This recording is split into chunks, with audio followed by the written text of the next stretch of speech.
Ja, jag tror det. Vi bestämde att när han avslutar sen så kommer jag upp igen. Och ja, men det är väl bra. Har vi något sådär, är det några blommor eller några sådana saker? Eller ja, inga? det har vi faktiskt inte. Nej, det är lite mer coolt. Ja. Så att folk stannar kvar också liksom, och minglar sig. Det är ju en del av grejen. Ja, just det.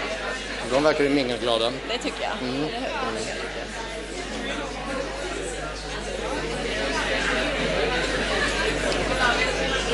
Vi jobbade ju alltså med honom under statsbesöket i fjol. Det var det han hänvisade till. Han var moderator på det seminariet vi hade boken i Berlin som drottningen invigde. Och sen åkte ju hon, men han höll i det sen.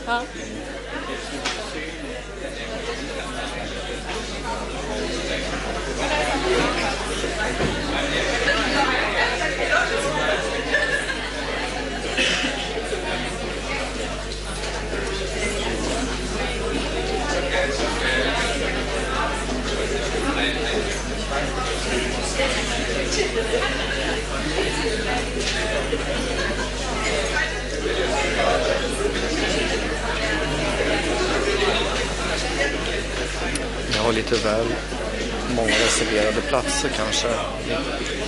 Om du inte fyller upp dem så är det bättre att folk sätter sig. Kanske. Ska höra med Karina och Karin. Vi vill gärna att det ska se fullt ut också. Eller hur?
Vi tycker det. Vi ligger ju i deras program. Okej. Nej, vi bara hamnade där. Men vi var där i fjol.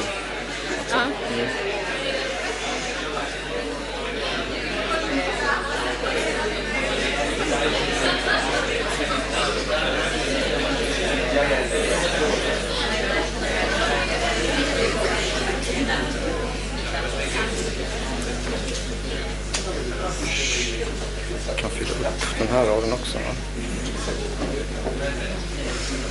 Här kommer det fler.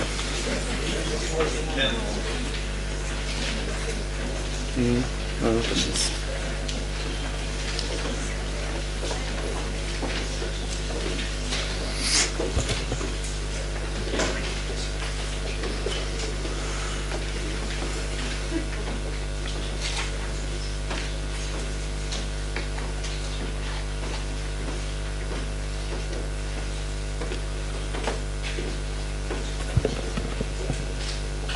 So, silence is spreading. That's probably a sign for us to start.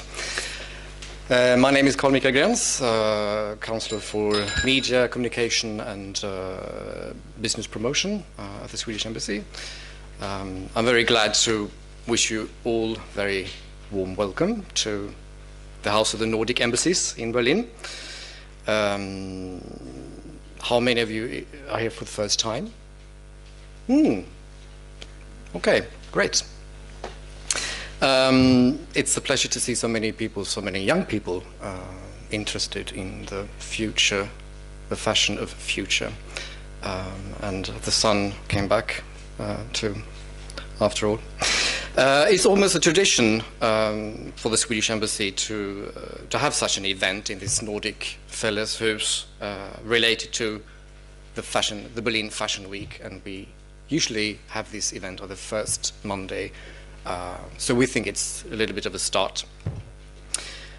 Fashion, as you know, is a growing industry in both Sweden and in Germany, and at the same time we know that clothing is a part of the global system of overconsumption and pollution through production and transport. At present, many companies, both large and small, and you will meet some of them tonight, strive to find innovative ways to integrate social, environmental, and ethical concerns into their core business models, and to promote a more eco-friendly way to produce clothes from the beginning until the end of the life chain. But the ultimate goal is, of course, to close this loop, and that's the question mark of this evening. How can we close the loop? To make the life chain of a product completely circular. The end of one product is the birth of another. Recycling has been a topic for quite some years now, and the concept of circular economy is taking it perhaps one step further. But is there such a thing as circular fashion? Can fashion become a zero-waste industry? Are there new business models and ICT solutions available to make this possible? I hope that some answers to this will be given tonight by our German and Swedish experts and business people coming from Sweden. But before I leave the floor to my colleague from Business Sweden, Ms. Anna Liberg, let me conclude by expressing my deepest gratitude to our German and Swedish partners and co-organizers of this event, hessnatur Foundation, Business Sweden, standing beside me, the city of Borås, also present, and the Swedish Institute. Without your contributions, this evening would not have been possible. Thank you very much for good cooperation, and once again, warmly welcome to the Nordic Fellowship.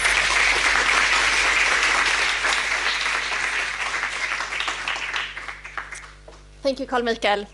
It's fantastic to see such a sparkling crowd here tonight, what I understand representing all the different parts of fashion industry to consumers at the very start of the Berlin Fashion Week. Myself, I'm a newcomer in Berlin. I have spent the last 5 years in India. So when I think of fashion, which is a chapter in itself for sure in India, but also the textile industry, it's of course with Indian glasses on. And I would say that I have seen the very concrete effects of what circular fashion can have for a country and for individuals. In South Asia, H&M, they are the absolute #1 exporter out of Bangladesh. They totally rule the economy of Bangladesh.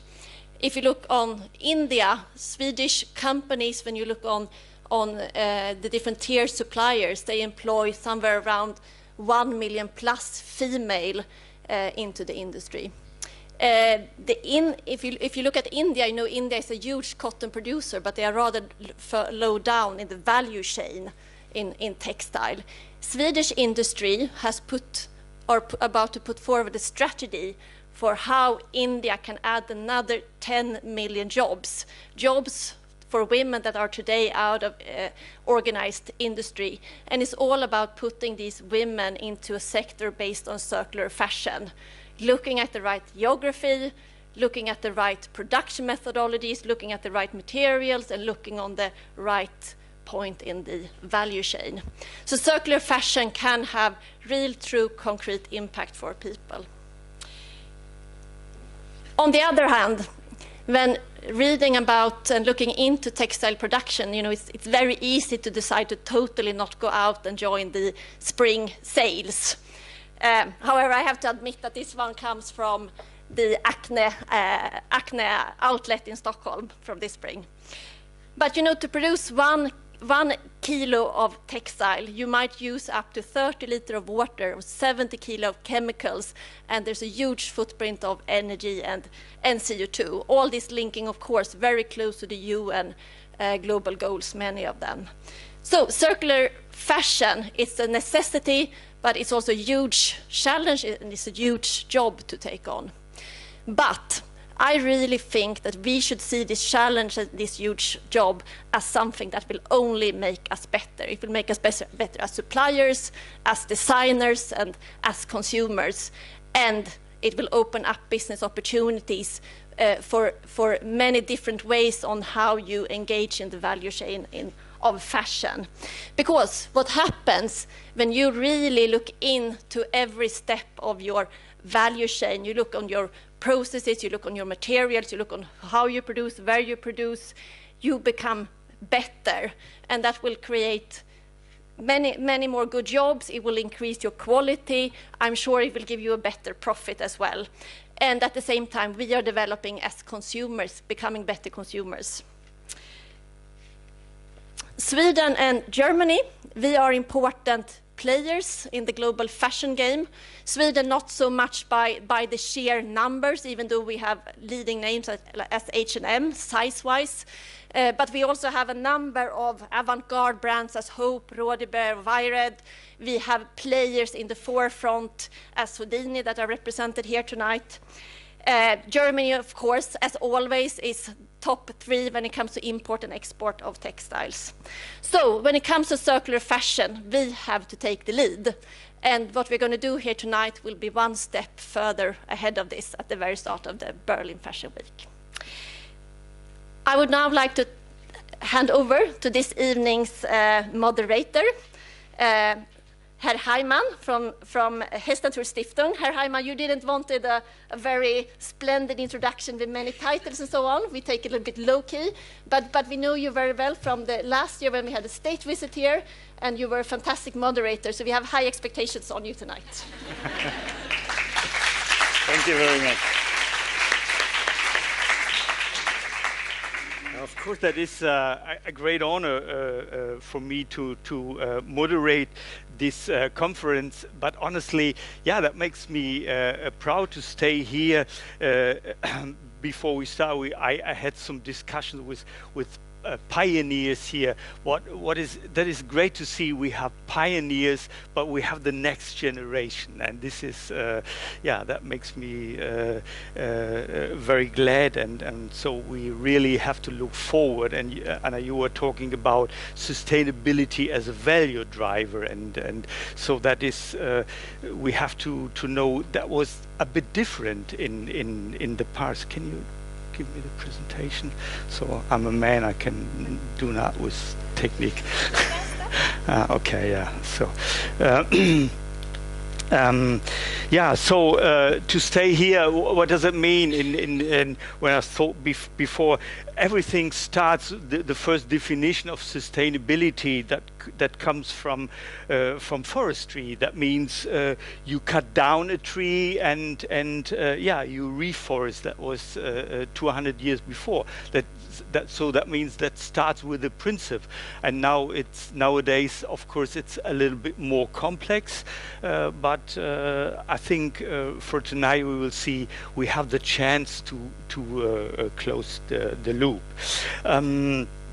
the agenda for today, my comfortable job is to moderate this common thread, let me say. We will start with a little bit theory. What does it mean, closing the loop? We will have a holistic approach of different kind of loops. And then later, yeah, we will move to practical examples. And for this, we have invited two excellent speakers from a project. And then later we go in detail with the company, and then yeah, later we will have a panel discussion with a question very applied. How can we yeah, bring it in practice? How can we close the loop? And for this we will have excellent experts as well. So that means 2 hours full with power, and later on the weather is good for today. That was totally different yesterday in Berlin. So we're looking forward for a nice common getting together then later on. So yeah, I will start with a very short presentation. And yeah, when I started in the late 80s and the 90s, yeah, we started with we call it ecology. We had more focus on the human toxicity in the beginning, then later on the environment, and then years later we had to realize that's not all. We have to have a look deeper with the working condition. How how is the garment produced? And then later we have the first definition of this three bottom line with the ecology, the economy, and yeah, with the social aspects. That we heard the first time we were talking about corporate social responsibility. But social doesn't mean charity. Social means the society, isn't it? And yeah, then later we had the first idea of an holistic approach, of holistic sustainability. Not only have the focus on the human toxicity, not only have the focus on water or on the carbon footprint, but all over. And so we came to the idea of an holistic approach. With we went deeper in sustainable production, biodiversity, and renewable, and later on we had the idea with the consumer. We have to go deeper with the consumer consumption, sustainable consumption. So and then in the next generation, maybe that is sustainability 4.0, something like this, we had to learn this is not a lineal, that is, doesn't mean take, make, dispose, but we have to close the loop. And that is the idea we're sitting together or staying together for today, to close the loop. And yeah, when I started with the first idea of closing the loop, I always had the idea of pre-consumer recycling. My interest was on the industrial side. What is with the leftover? What is the waste in the producing fabrics, so on? Can we bring it back in a loop? That was my honestly my really first interest. But later on, especially in the university here and the SMOT, we went deeper and learned, yeah, what about the consumer? Post-consumer recycling, isn't it?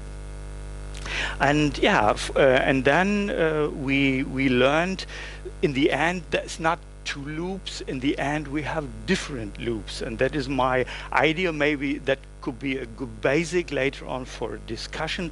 We call it this holistic circular fashion concept.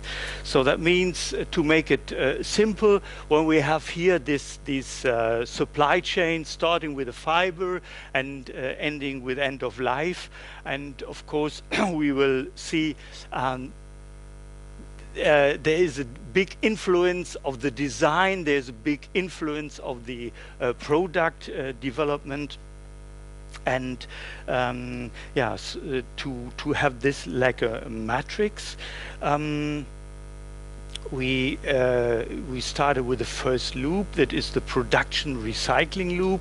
So that means you have a fiber, you produce yarn, go down later to the ready-made garment, and all with the leftovers, for example, you can bring back with a recycling mill and can bring it back to, for example, for a fiber recycling.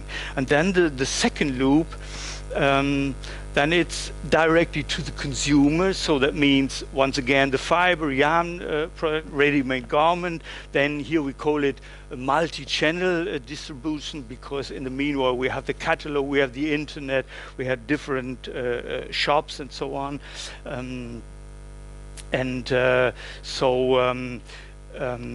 For this, then the consumer collecting and bring it back to the fiber, we call it the second loop, the recycling loop. And then, Dankeschön. Then the third loop is the redesign loop. So that means from the ready-made garment to the consumer, and from there you can bring it back to the ready-made garment section, and you can Dankeschön. You can call it upcycling. For example, making from a shirt a skirt, and from a skirt a bag, for example. So this is the same with the leftovers. We have, especially the really leftovers in the retails, we have to think about this is waste, but in the other hand, it's not only waste, it is material we can bring in a loop, isn't it? So we're talking about 3 loops. Is it too quick for you? No. For me, it's okay. Loop number 4 is the reuse loop. So you can see the consumer is more important in bringing it in the loop. So here we have an example in the 4th loop, the reuse loop. So that means the consumer will bring it back to the multi-channel, and that could be very innovative. In the meanwhile, we have, especially here in Berlin, we have very innovative new start-up business. They do leasing, they do renting, and second-hand. This is well known for many years. So that is the 4th loop.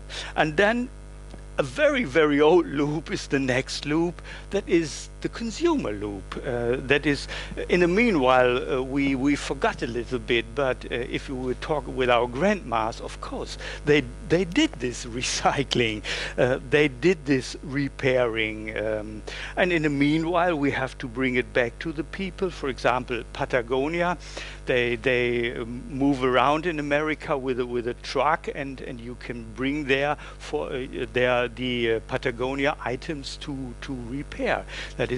So that needs innovative, maybe that needs new pictures, making this old-fashioned more new. Maybe that's the same. But yeah, this is very well known, the consumer recycling. We call it loop number 5.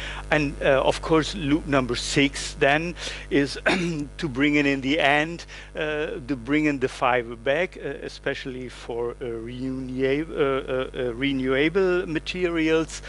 From cotton, you can bring it back, and for agriculture, then you have new materials. So that means these aspects: is it biodegradable? Is it compostable? Is it renewable? This has aspects as well. So So that means now we have these 6 loops, and maybe that could be a platform for an ongoing discussion later on. So that means we have this pre-consumer waste, we have this post-consumer with these different loops. And yeah, of course, there's different loops that need different strategies, that needs different management system, that needs different communication. So that means, that needs a new way of thinking. With our students here in Berlin, they're a designer, and the master program, that doesn't mean make a master from a bachelor to better designer. Now, a different designer, a different way of thinking. So that means in years before you started, oh, I have to design a shirt. But nowadays you have to think about a second life. You have to think about monomaterials. You have to think about how to close the loop. Not 1, but 6 in the end, or in a combination. So that means that is a big challenge. That is a new way of thinking. In the end, in my opinion, that is a paradigm shift. And this paradigm shift, not only for the students, but for the whole business, for all stakeholders. In the end, that needs a stakeholder dialogue. Stakeholder means, of course, with the consumer, that's what we heard. We have to get in more awareness with the a consumer, but more awareness then for the suppliers, awareness maybe for your own, for the category manager in your own business teams, and so that is a big challenge. Later on, I'm sure we will go deeper in detail, and we will talk about the challenges but the chances, and we will talk about this circularity as a value driver, of course.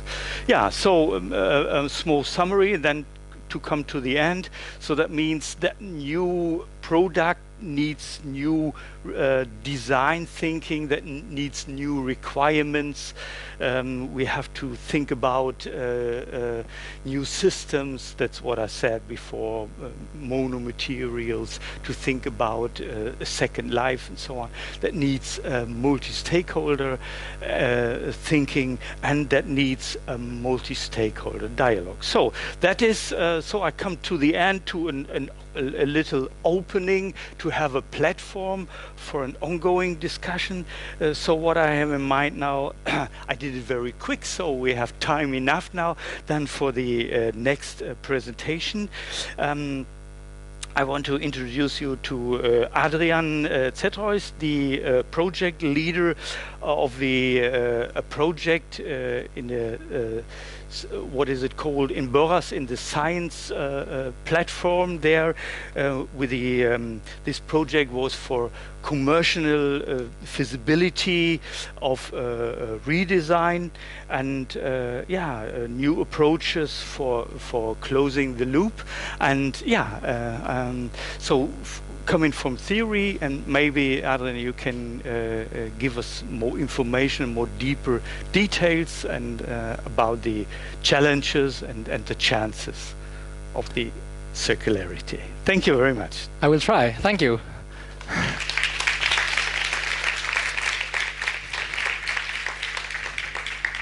Okay, I will. I will actually start where Rolf left, and to take on how we can approach these challenges and approach it by designing for a better future. Just press down button all the time. Okay. Okay, here's that one. Perfect. Oh, great. I work for the Swedish School of Textiles, and I work for a project called Retextile. Let's start. Just some add on to some background, or some current the state in the industry. Now you can't really see what it says up there, but this is a graph of the world fiber production.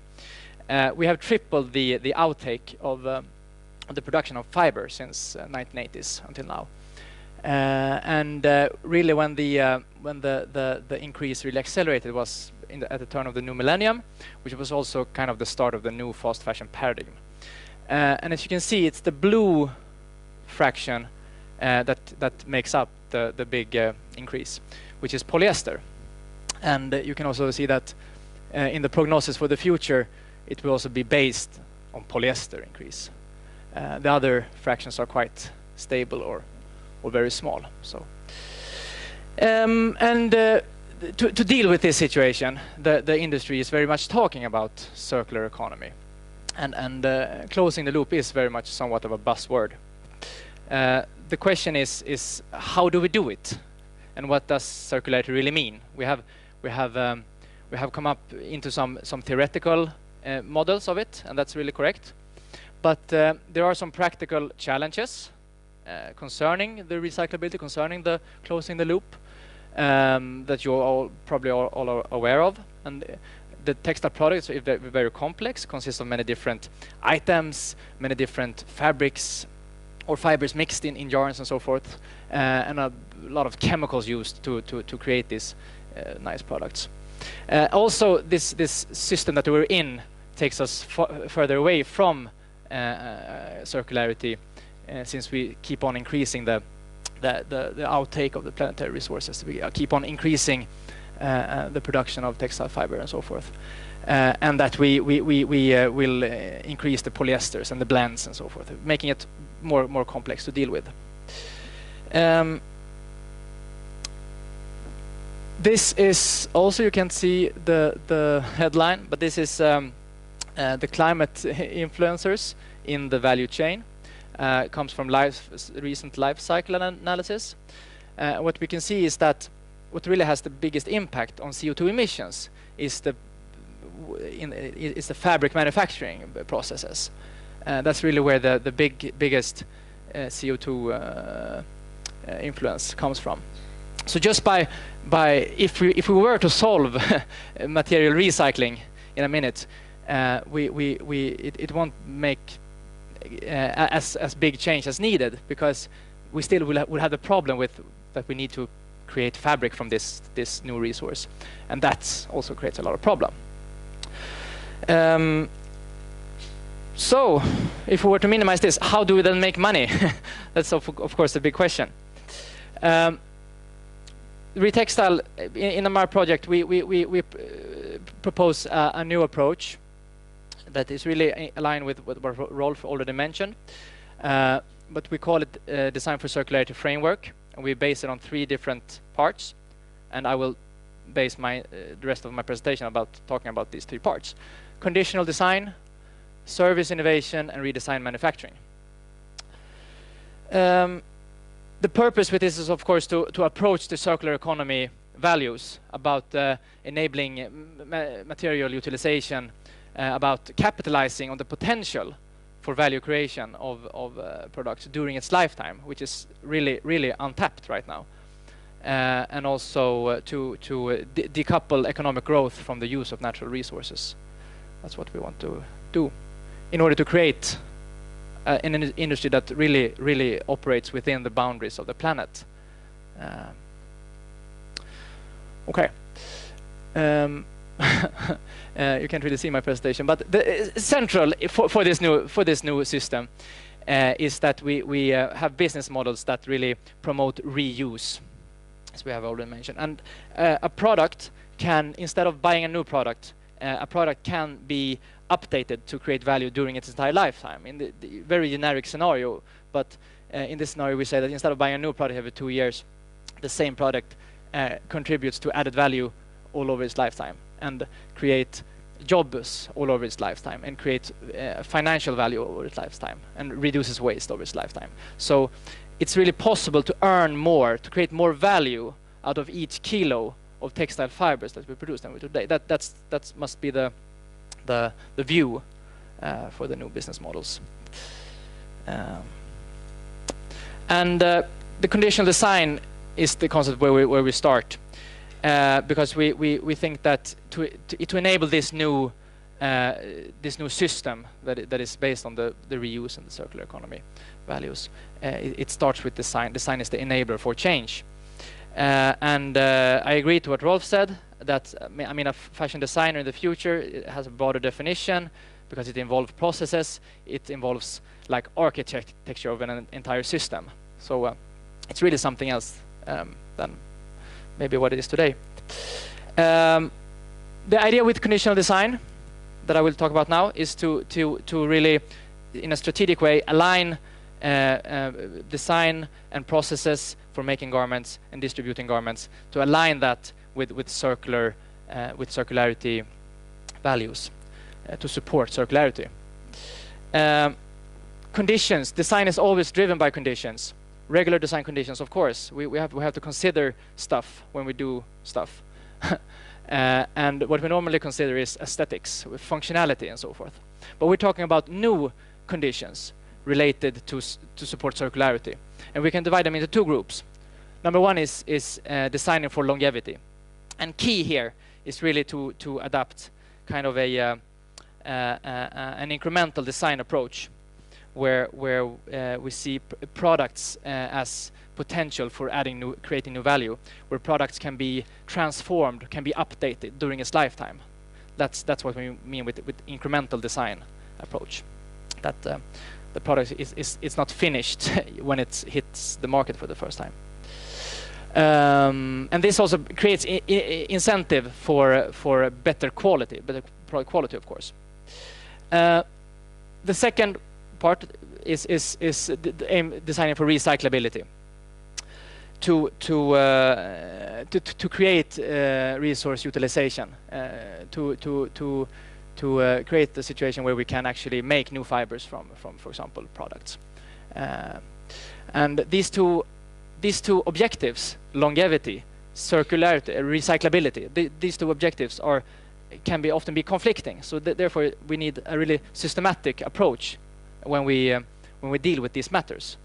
So we know what we're doing and we know how it affects the entire life cycle. And by working with this conditional design approach, we kind of, this is quite similar to what Rolf showed earlier, but in nicer colors. But we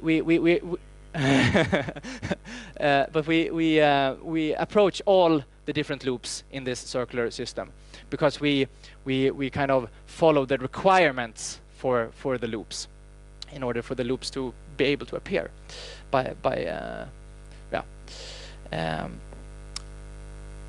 There are three design principles in our idea of conditional design.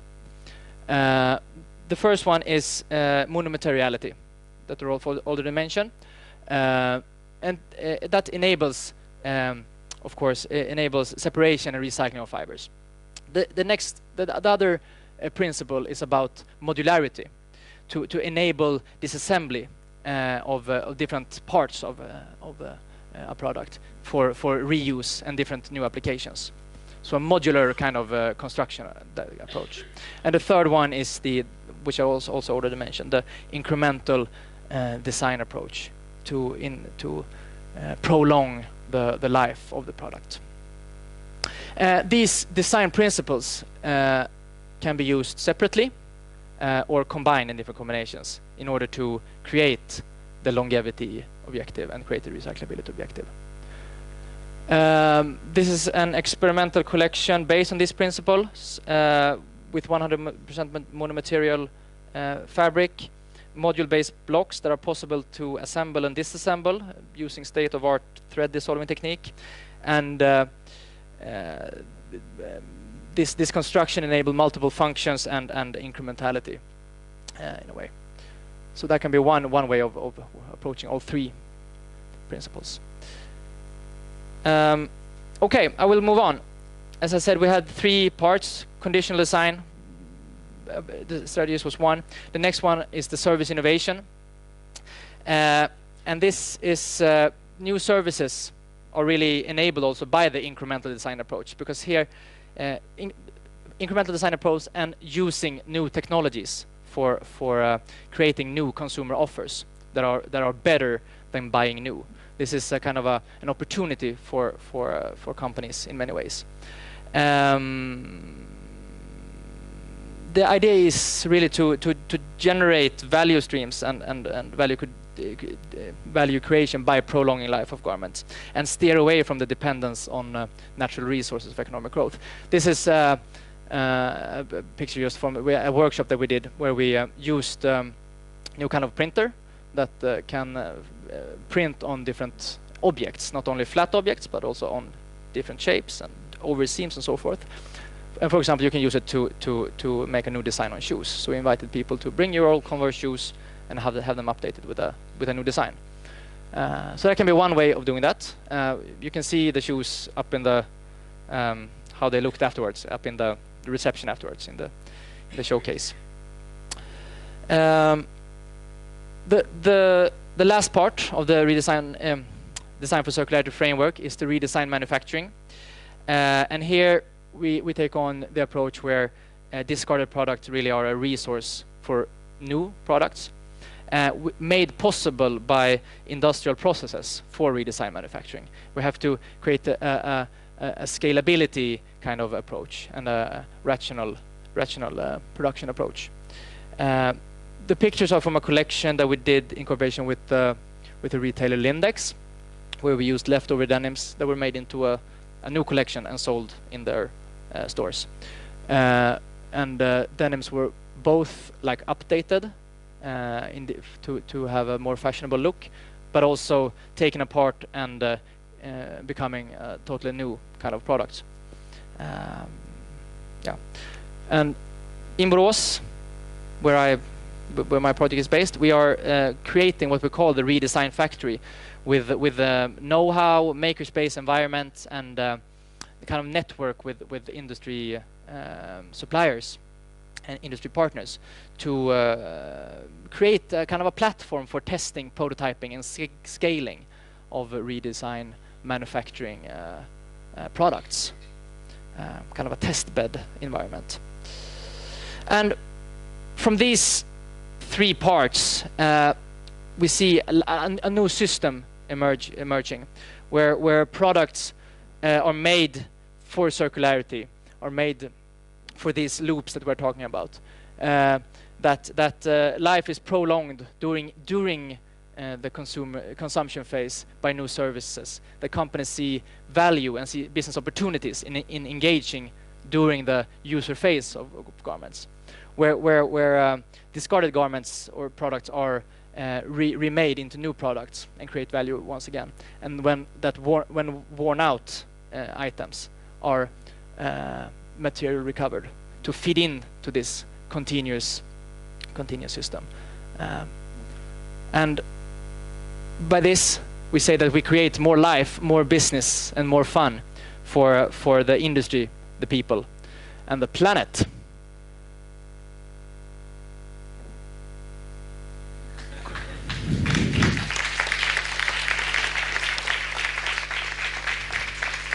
Thank you, Adrian.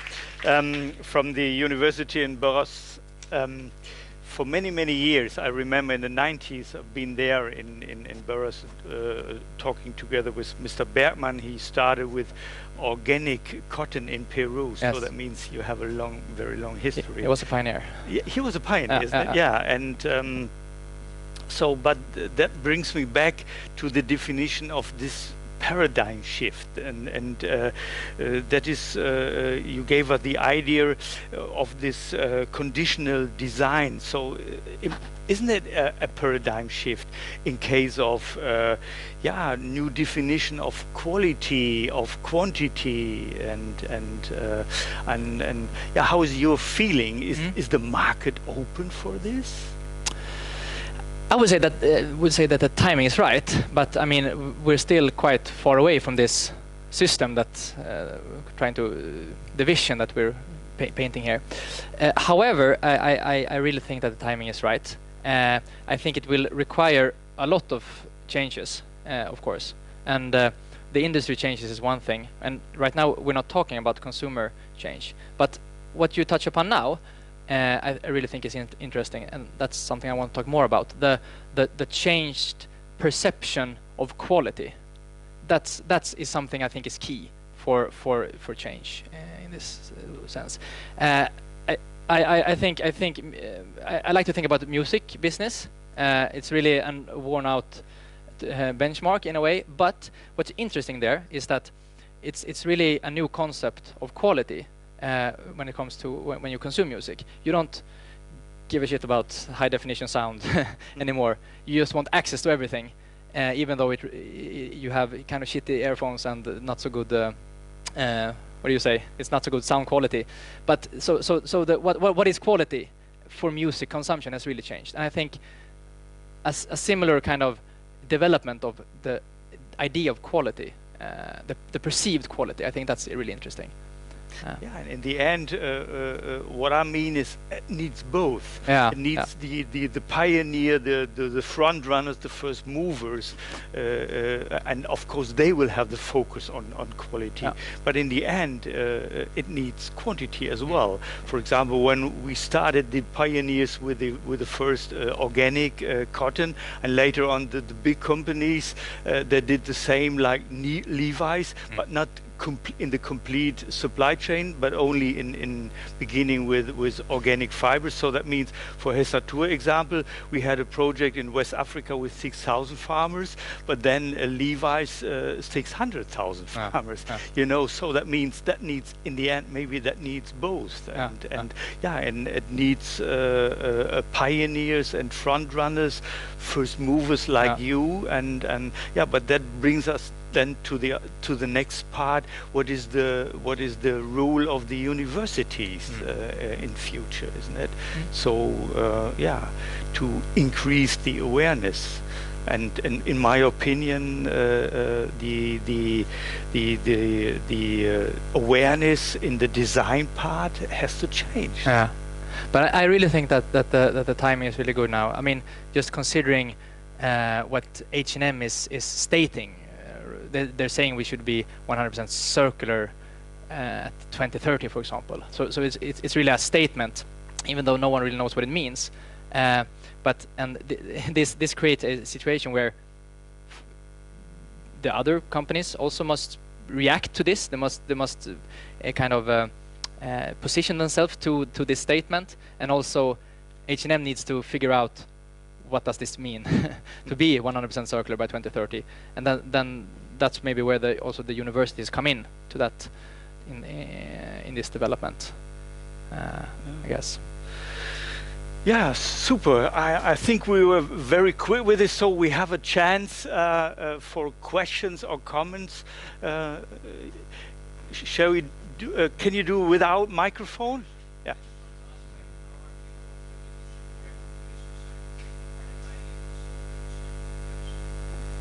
The Lindex collection. I can tell you about the sales figures in approximate.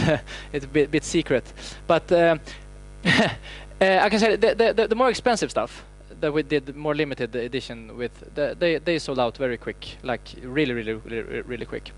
So it really proved that there is room for premium, really reworked stuff. The question is, how do we really deal with that strategically? Because if Lindex are to work with a more premium product that doesn't fit into their business strategy, maybe they have to open new brands, whatever. So that's a discussion somewhere else. But we really see that it worked. We had a supply chain that was in the pilot. It was all right. It could be better. We had learned a lot. It was room for improvement. We had a rational calculation, and it was by the book. So it was really potential for working like that. But how to really bring it to the market, that's a business strategy thing. But it's sold. Yeah. Any more questions? Yes. The expensive one, that kimono, you can see it upstairs because it's also in the exhibition. I think we sold it for like 1,000 Swedish kronor. That's 100 euros, kind of. And the trousers, the idea was to keep the price level. The old trousers that were updated, they costed like 40 euros in retail, and the idea was to keep that price and to compare the cost of doing this with the profit of or the loss of selling it on sale. You had that as a benchmark and to kind of how much can it cost. It can't be they can earn more by selling it on sale. It has to be like economically sound to do it like this. That was our mission with that project, and I think we succeeded. Maybe we can stop with some last question. I think I had up here also. Sorry. Sorry. Sorry. Yes. In the retextile project, no, we don't. We don't really have clients. We can't really do business since we're a university, but we have partners. No, we don't have a partner in Germany. So feel free to contact me if you want. I have my contact business card up also in the exhibition. So yeah. Okay, Adrian. Thank you very much. Thanks. Maybe later on in the panel discussion we can come back to this. Yeah, to bring circular fashion concepts in practice, how to bring it on the track. Let me say, I'm very glad to hear Jesper Danielsen here, head of design from Houdini Sportswear. What I heard, he's the guy with the almost craziest sneakers, and yeah, this is you have today. And I'm not sure if that's a good thing or a bad thing, but it's at least something to remember by potentially. If not anything else. And what I really like is your statement before to simplify. You always try to simplify it down, and so that is one more key to success. Please give us an idea of your concepts and ideas in case of sustainability. Cool. Please. I'll do my very best to kind of simplify it as easy as possible. To kind of start off with, just giving you a quick. Still have a little bit of lid from the airplane. Sorry about that. To give a little bit of background from Houdini, we're a small company based in Sweden. About 40 really loving people doing our very best to kind of change a little bit the way that people think within the industry, pushing boundaries in more than one way. And to kind of show you an example of how we look upon circularity, I want to share a concept with you guys that we started a long time ago, but the campaign and this kind of production was started about a year ago. And I'm just going to give you a couple of minutes to look at a video.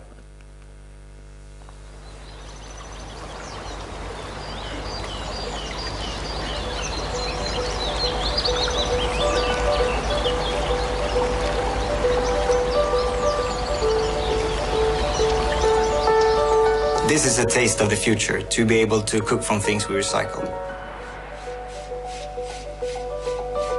I think for Houdini, it's always been about creating something which is pure enough to have a continuous life. When making this fabric, the process was quite long. It was several years actually, because we didn't want to compromise between the function and the aesthetics. So we mixed merino wool with other biodegradable fibers. I have been composting since more than 40 years, but never textiles. It's important that you do not use material which contains toxic substances, because it can destroy the process and it makes the compost material unusable. So to be able to make something biodegradable, we really question the base layers that we do and to make sure that they're pure enough. And by only putting naturals in there, which belongs in nature to start off with, we can also bring it back to nature. The soil from the compost, you can use it as a perfect fertilizer, perfect soil improvement, and it makes your growing much more healthy than otherwise. Houdini's clothes feels very down to earth and honest, so the challenge was to capture that in ammunition. What we could do was, for example, make a broth from the mushrooms. We could dry mushrooms, we could smoke mushrooms. So we tried to put all of that together into one dish.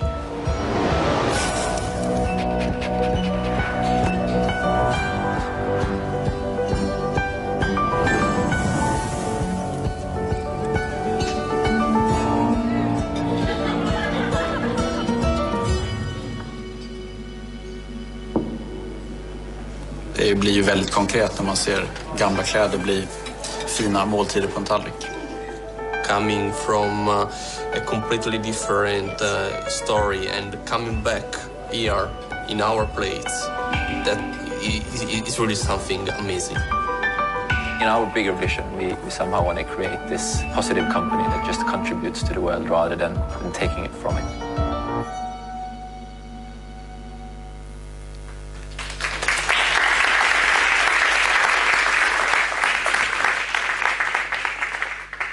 A very cool project that we did together with a few different experts in different fields, where we really somehow just wanted to make it concrete what circularity can be about, that it doesn't need to be more difficult than this to understand what it's somehow all about. We spoke a little bit on whether the time is right or not. When we posted this, in about a week, we got 125,000 views. For a small Swedish sportswear brand, that's pretty good.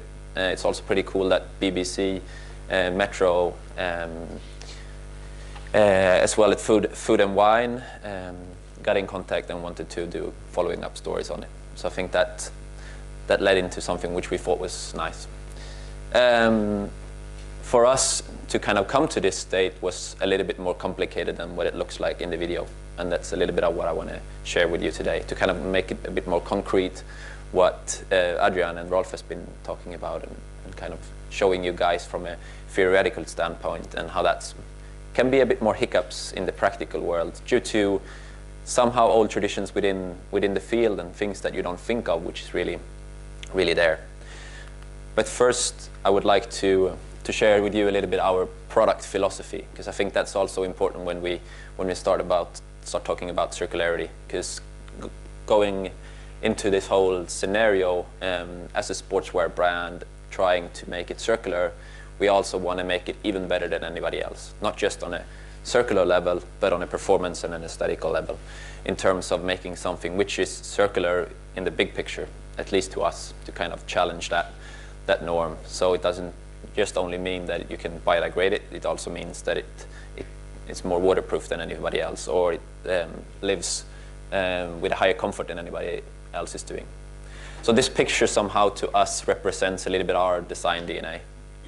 And it's not really about what you see, it's more about what you feel. This is Axel, one of the guys from marketing, who's on a peak in Colorado.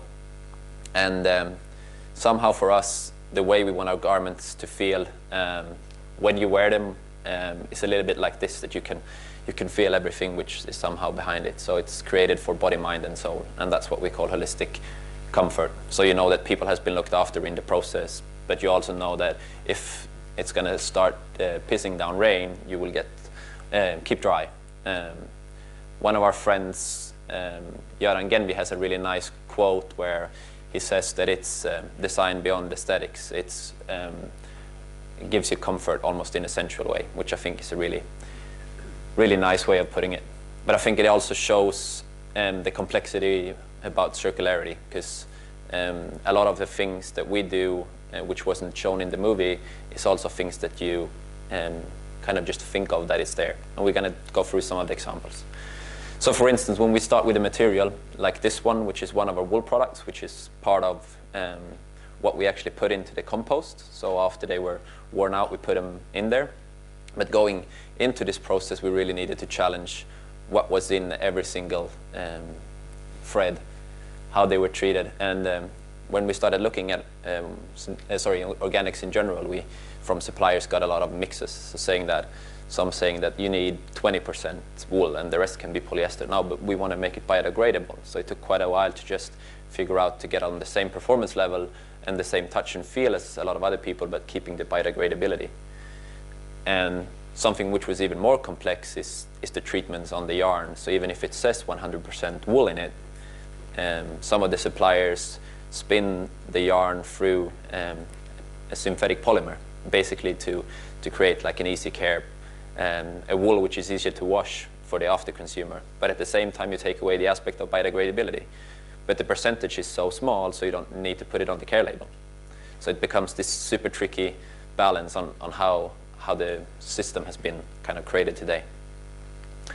Going from that to how we're making silhouettes and putting the fabrics together, where today a lot of the garments are somehow put together with synthetic threads, and the strength of them is somehow stronger than the other ones, that we checked out, which was biodegradable.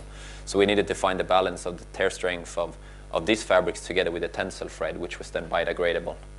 And at this stage also looking into how color affects the fabric. So when we dyed it, what did we bring in there, and what was the somehow keys to go beyond and making sure, like Gunnar said, that there was no toxic stuff going into the compost, because then his nice Ferrari compost would have just gone completely into the ground instead. And I think that was one of the biggest struggles, and we used a lot of help from cradle to cradle to figure out which toxics we had to keep out there, but also to make sure that there was nothing missing. Because usually if you ask a supplier if it's biodegradable, they go back and say like, huh? What do you mean? What does it contain? Now you need to tell us what it can't contain. And then you go through the whole aspects. And that's also one of the trickiest things working with people now, because nobody has really questioned or asked the questions before. And going from here to what Adrian spoke about, designing for longevity, garments that we feel last for long, but also are designed to be repaired. Garments that if something breaks, it's quite easily replaced. All the way to designing for what we call an addiction, or a minimalistic approach in terms of aesthetics, so garments that lasts for longer, garments that work in different locations. So whether you're on a mountainside, or if you're actually just meeting some friends, grabbing a beer, and coming towards the supplier base, which we think is super key for this to be successful. Where, for instance, where we worked with the wool guys, they have their own farms in New Zealand, and then they do all the extra processing in Italy. And when we then sewed the garments in Latvia, and then we shipped them to Sweden. Which, like this, looks like a quite big supply chain, but if you've seen a lot of them, there could be multiple trips all the way in Asia before you come to either even a fully finished fabric. So we think that the key there is somehow the most important thing to get through, and also to get the circularity going in a big run. I think the Reda that we're working with now is also somehow tagging into this, and now investing into solar panels, so they become a renewable company on its own. And I think that's when we really can see how it becomes circular in a bigger picture. And these are somehow the questions that we go through within the design process to come to the conclusion of this product. So to just basically start off with saying, like, do we really need to make another one? Or is there already a better one at the market? Or is it not something that somebody really needs? And I think by having these kind of questions going in there, making sure that you know what to do with it when it's done, but also making sure that it gets as long of a life cycle as possible, you really have the opportunity to make a difference. And when you kind of created what we think is the absolutely best product, when you checked yes on all of these questions, we believe that you also need to kind of question the way how the products are distributed. This is what we call our collaborative business model. We started doing these in 2012. The first rental was then put out. And that's somehow, as a sportswear brand, you ask yourself, so if you're going skiing for one week this year, do you really need a full shell? Or could you just borrow it and then give it to the next guy along the way? To use rentals as a sharing economy. So we're doing, started this year an initiative also doing it online. So now you can rent from our 6 different retail locations, but also a little bit online. And you can rent everything from shells to fleeces. And in the same manner, making sure that you can repair it. So if something breaks, we have some super nice customers coming back with their 10, 11-year-old power hoodie where their zipper is broken, and they go like, come on guys, why is it not good enough? And I think that kind of puts into perspective what we think of quality. And I think it's like touching on the aspects of what it should be about as well. And for those guys, we're really happy to replace the zipper and make it live for a little bit longer. But it can also be about reusing garments that say, okay, I went in and I bought a collar and I I figured out 2 years later that I didn't like it, or even 2 months afterwards. And then you can bring it back to us, we share a bit of the cake, and then we can sell it again in our stores. And when you kind of done these ones, all in all, over again, we come to the recycle part, which was something that we initiated for the first time in 2006, where we created a closed loop recycling together with one of our Japanese suppliers. So to start off, we created base layers from old school uniforms, and some of those has now gone back into the first batch. So it's also quite interesting to see when you get the garments back, how long they lived, and the aspect of that. So we can now see, because we have in all our retailers and all our own retail stores, these nice recycling boxes where people come and bring them in. And for a long time we thought it was like, what? There's nothing coming back. People are not being cautious enough with what they do with the garments. But then in the last 1.5, 2 years, there was things starting to come back. But it was also the really nice old stuff, the stuff from 2006 that came back in. And now we've seen somehow quite rapidly in the last years these older products that have somehow made their purpose. And if we feel that something is not really worn out yet, we bring it back to the repair stage and then go through the reuse again, and to kind of really make sure that it's there. We even have some organizations, charity organizations, which we work with, where we feel, okay, we can't sell this under our brand name anymore, but we feel that it's not completely served out, so we need to lift it even further before we go to recycling. And I think what it's really important here is this whole systems thinking, that it's all these bits and pieces that are somehow connected. And whether you look at it from a natural perspective or a nature system, or if it's just something that you make up on your own, I think that's the really important thing. We think that somehow nature is the best example of it. It always only produces resources for somebody else, somehow similar to the first movie that we did, and that it's somehow goes from one to the other.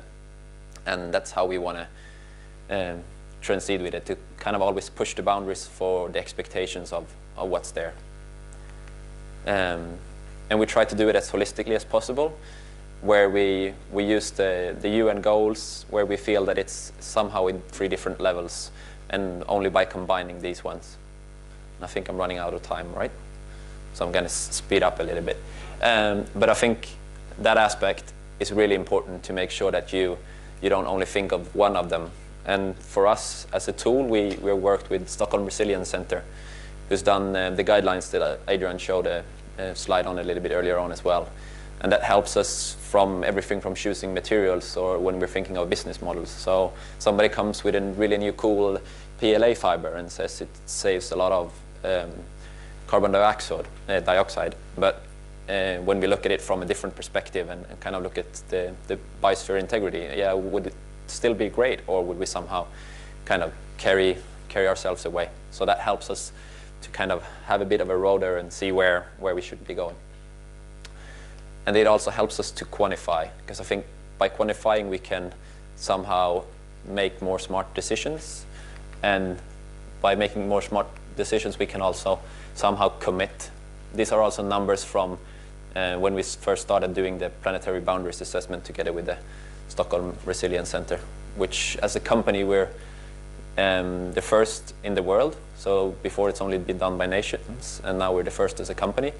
And I think looking at these ones, which now are a little bit out of date, but I think it shows just how important it is to always keep pushing yourself from, like, to really see where you're at and analyze that, and then keep pushing yourself forward towards circularity. And going back towards the 2030 plan of somebody else, we hope to do it a bit earlier than those guys. We have a vision of doing it in our 5-year plan, finishing off in late 2020.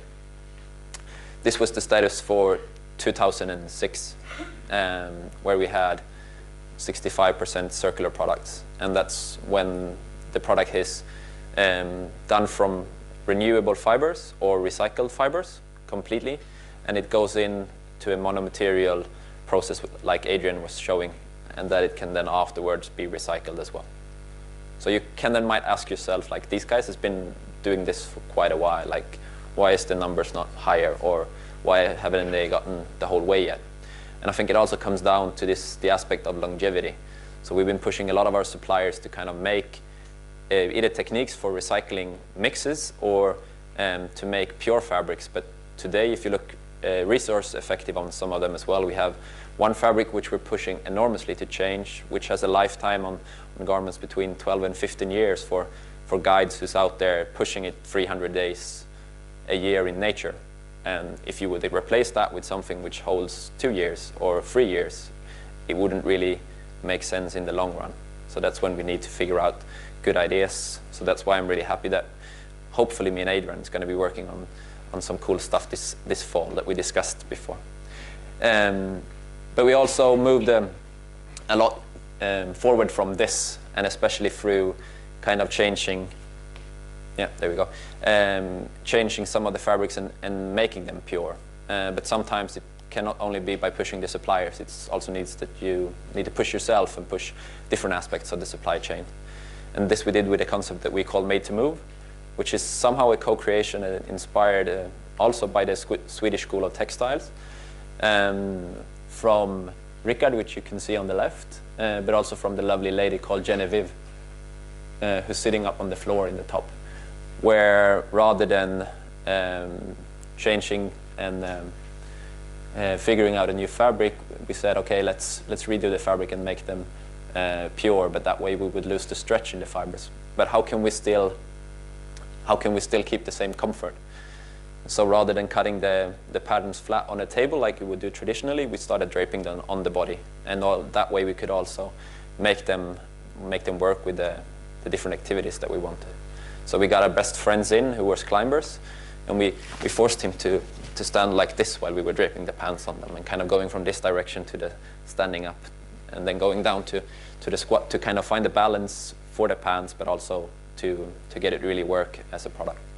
And I think this is just an example of how you need to think outside of the box to kind of like look into this system, to kind of think of what's there. And to finish off, I'm just gonna guide you through how we look upon it when we go to work every day.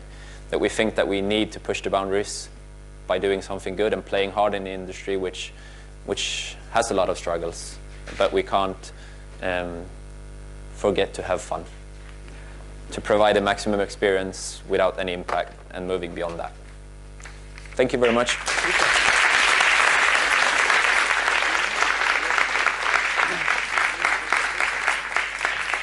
I totally agree. Don't forget fun. That's the point. I really loved two topics. You were talking about this holistic comfort, and in the other hand, I totally agree from praxis. Yeah, that needs system thinking. How was the development in your company? Was it a top-down decision? And who was involved in later on in all these processes? Of course, that must be different departments, not only the designers, but category managers, the purchasers. Yeah. No, I think that's one of the coolest things about the company that I'm working in, and somehow one of the things that excite me the most is that there's like one consecutive force in terms of what I'm just going to stand away from this, one consecutive force in terms of what we want to achieve. So there's nobody who's kind of like holding back or in discussions like, should we do this or not? Or what's the price difference? Or it's like, yeah, there's a technology there, or we need to push for the technology, and then we all move as one force. So I think the philosophy in terms of where we need to go has been there since 2001. And then along the way, it's just joined a lot of really cool, interesting people who want to do the same thing but have different minds. We somehow look on ourselves as a big group of different souls, everything from scientists to designers to musicians to sales guys, somehow contributing to this big soup that we want to create, and just doing it in the more the merrier aspect. So like bring your friends and bring your mom, it's going to be fun kind of approach. And I think that really makes a big difference when you're somehow running constantly uphill, because that's what we're doing in a business like this. The only thing, the only headache we will have in future is, shall we eat or shall we wear? That's the question. Hopefully both. Yeah, that's great. So thank you very much. So applause for you. Jesper. Thank you very much. Maybe later on we will have a bit space for question. Let us come to the panel discussion. Yeah, how to close the loop. We were talking about different concepts, different ideas, corporate culture, different and sustainability as a value driver. And I want to invite some experts here to come to the panel discussion, starting with Ina Budde. Please, Ina. Is from the Esmond University. She's really expert in circularity. Later you will give us your ideas. I know Ina for many years. We are colleagues in the Esmond Universities, and Ina did a super project in the past, combining the technology and the design. Yeah, that's what I really love. And the next then is the founder of this master project, Sustainability in Fashion International. That is where we welcome Friederike von Wedel. Please come. Friederike von Wedel is expert in this circularity as well, and we directly started when we started with the program 5 years, or 6 years, or 7 years. I forgot. 2011. Okay, yeah. We had directly the ideas to bring this topic, sustainability, in a new generation, and so I'm proud to have you here, Friederike. Thank you. And Jan Borgart is from Sweden, and we will have a lot of question later on about the Swedish industry and. Jan, you are involved in different companies and in the board of trustees of different bigger companies, and so I'm sure you can give us directly from praxis some ideas about the industry, but of course I will have some question about the consumer later on as well. From a German brand, I'm so glad to have Achim Lori here. Achim is a real pioneer as well. I know Achim Lori for, in the meanwhile, that makes us a bit old, but I have to say in maybe more than 20 years, Achim, isn't it? It's you. Yeah, I'm of course. Yeah, and Achim Lori is the head of corporate responsibility at Chibo in Germany, and I invited Achim to give us some examples from praxis for running business. And then shall we start with Ina? You prepared some slides. And can you hear me? Yeah, it's on. Thanks a lot. All right. I mean, maybe I stand here. Yeah. So thanks a lot for the invitation in the name of Esmond Berlin.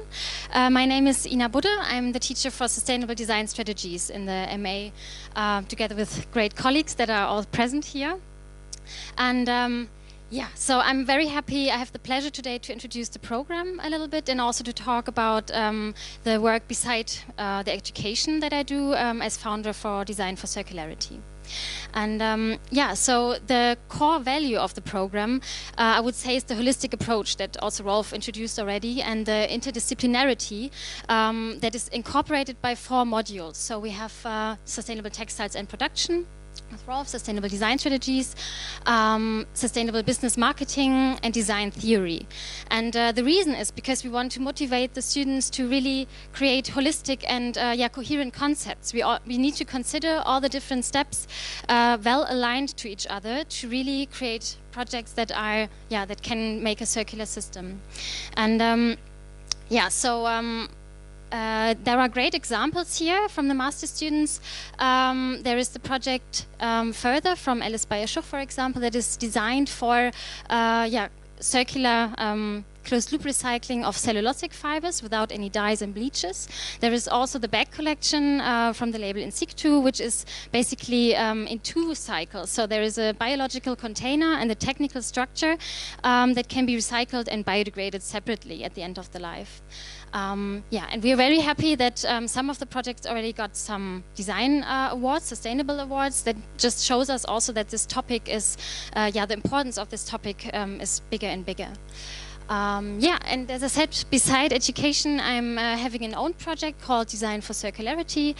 Together with my colleagues, we support fashion brands on the one hand to design the products in the right way, recyclable, and on the other hand, we developed a platform called the Extended Closed Loop Platform to actually extend the product's lifespan with our partners of yeah, reusing the textiles, like leasing and second-hand, and on the other hand to close the loop through valuable closed-loop recycling. Yeah, and the key is really transparency between all the stakeholders involved, and we realized this through a smart tag within the clothing.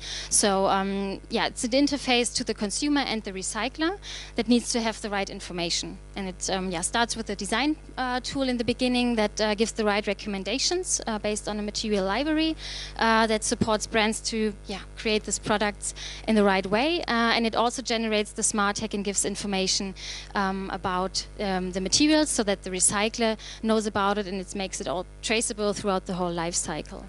Yeah, and thank you for your, yeah, I'm happy to have the panel discussion now, and you can also see some examples in the exhibition up there. Maybe I can just raise this one. It's a capsule collection for the brand Jan and June, designed for infinity. We see a modular coat consisting of many different parts, but just one material, so a trench coat, mono material, and some more fabric developments, also 100% recycled cotton with our Swedish partner that did the recycling. Yeah, you can see up there. Thank you, Ina. Very welcome. Yeah, I want to ask Professor von Wedel to introduce us in the concepts and the principles of cradle to cradle. Friederike, you started with your own institute 1 year before, and yeah, and you work with this principle of cradle to cradle, and yeah, please give us a chance to go deeper in this. Take that. Yes, hello and good evening. I'm very happy to be here tonight and to have the chance to introduce to my new business, Beneficial Design Institute. After 5 years running the master program, and it's so lovely to see so many of the alumni here and the great work that is handed over and continuously, yeah, great to see. And after these 5 years, I had the feeling I now really want to bring this alive. I want to bring it on the street. I want to see how can we make it real. So I founded that institute. I'm very lucky to cooperate very closely with Michael Braungart and EPEA. And so I'm asked also today to introduce the cradle to cradle concept, which he could actually do probably much better than me, but I try.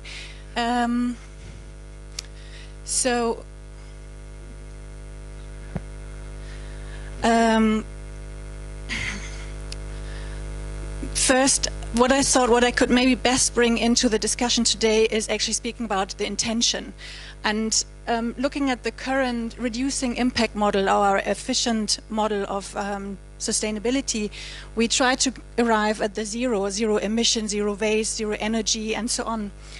And that feels so right, consciously. I mean, we can't do better, right? But the best product that we can do in this case is a product that actually that doesn't exist, and the best client is the one that doesn't buy. And when we actually finally arrive at our zero, that's actually when zero emission, none of us is there anymore. I think we as humans, we have this deep instinct for survival, and therefore this is why we don't buy that concept. So I think we need another model, we need another intention, we need a positive intention. We need good design, good quality, we need good chemicals, good water, good, what else? Good business, of course, but actually it's all around good quality of life. I think this is what it is about, creating good life for people, for everybody on the planet. This is what should drive us, and circularity is a method to support to get there. It helps to have a better usage of our resources and so on, but circularity, sorry to say so today, that's not the aim and it's not the value as such, but it helps us, and it's important to get things there. So I think this is the good quality of life. This is where the heart is, and this is why we buy that concept and why we should go on this 100%. In the moment, we are not closer to the 100 than we are in the other model to the 0. But with every step we go, we get better, we can improve, we can come together. A good client is a client that actually buys whatever from the company. A company can be completely transparent and talk about, okay, we still do this and this and this, not so good. But we want to go there. Help us, we do it together. So we can collaborate, we can cooperate, we can do it together. So this is a beneficial innovation model, and I'm very happy. I see you come close. I'm very happy to discuss this later with you. Yeah, thank you. Professor van Wedel. Yeah, I want to give the stage to Jan Borgaard, a senior advisor of Eaton, but not only of Eaton. You have to explain. I can explain, yes. First of all, thank you very much for having me here. And it is actually a former senior advisor of Eaton. I was a minority owner of the company. And it's most when you are successful, then you grow and you grow and you grow, and then as an investment company say we want to buy you. So, but what is the most important thing? I say the most important thing actually for Eaton, for the company and other companies as well, and for you, that is honestly. We have been talking about of all the things, but it's honestly, yeah, transparency. With Eaton, what we did, we are in charge of the whole line, the whole way. What we did was actually going to the yarn, see where you can find the best yarns, the quality yarns, but as well the trustful yarns. It was in America. After the yarns, you have to do the spinning. Where do you do the best spinning? We found out that the best spinning was actually done in Austria and in Switzerland, so expensive countries. After that, you have to weave it. Weaving is one of the best, actually, but what we thought it is Italy. And, well, mostly Italy. And after that, you have to do the finishing. And we haven't been talking about finishing so much, but finishing is the most poisoning thing, actually, in our business, because you have to finish it. When our cotton, when we were going into the people in Switzerland, you say, okay, where's the poison? What is the big thing? I said, Jan. In Sweden, we always say Jan and not ever what we say Herr, or we speak just direct to each other. And I said, you know, in a cup of English breakfast tea is more poison and in your end project. I said, okay, then I take the cup of tea.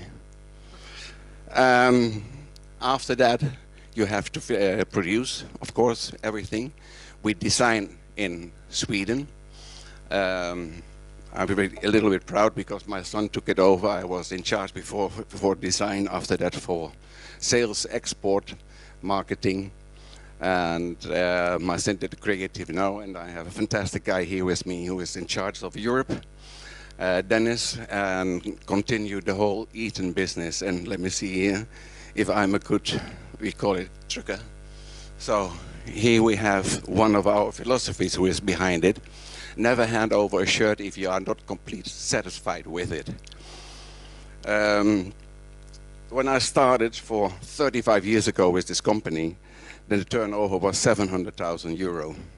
After 35 years, to be honest, transparent, believe in your product, and look at you people you work together with, build a homemade company.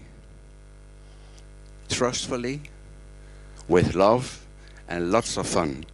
Then we achieve more and almost 80 million euro at the end. So there we have some pictures. And like I said, we actually now one of the biggest shirt makers in our field in the world. Thank you.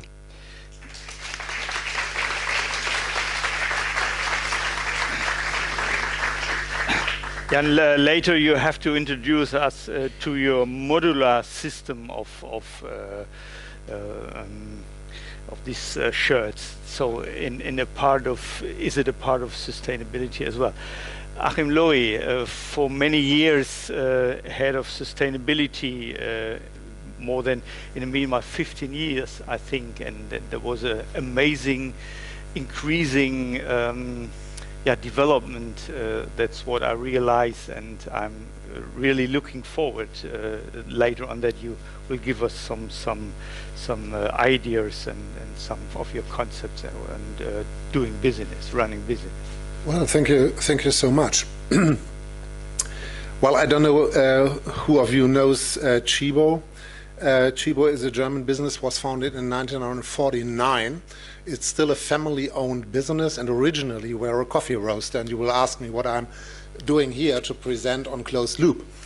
But in later days, after founding the company, the owners decided to mix the business model with non-food items. That is, every week we change our non-food assortment, and we pre-select some items, maybe then textiles, maybe hard goods, and so on.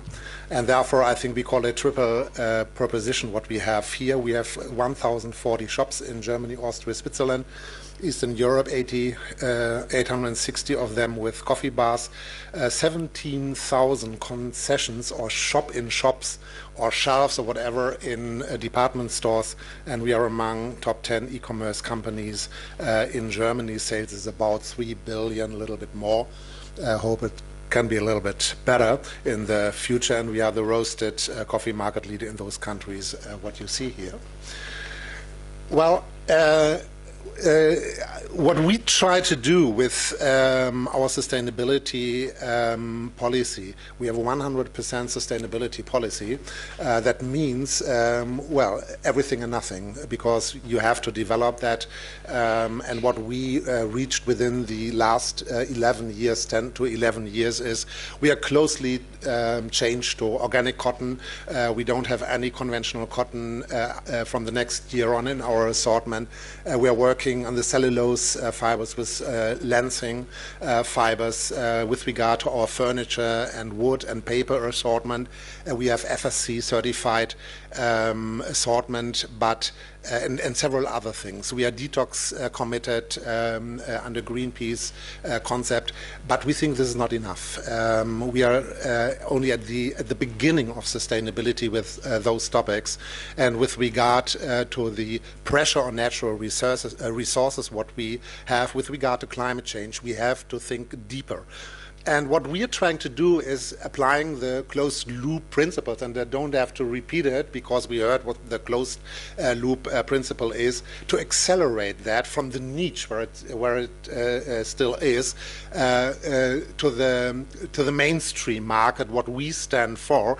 And I think we are very at the very first beginning. These are the first examples how we try and also try to realize, and how we try to integrate the end consumer with that. That is, for instance, the care and repair tutorials, for instance, for kitchen appliances or other goods what we have, that we say, well, handle your stuff with care, because we tried to get the best quality, because quality as it is in the main, if you want to recycle, upcycle and so on, handle it with care. If it is broken, bring it back to us and we repair it for you. This is the one what we just relaunched.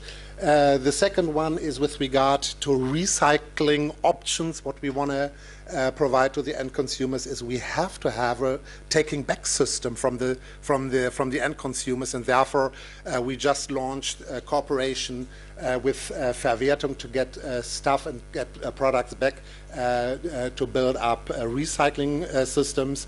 And now it comes back to the detox commitment. You can only recycle if you detox your products, otherwise you recycle the toxic materials as well.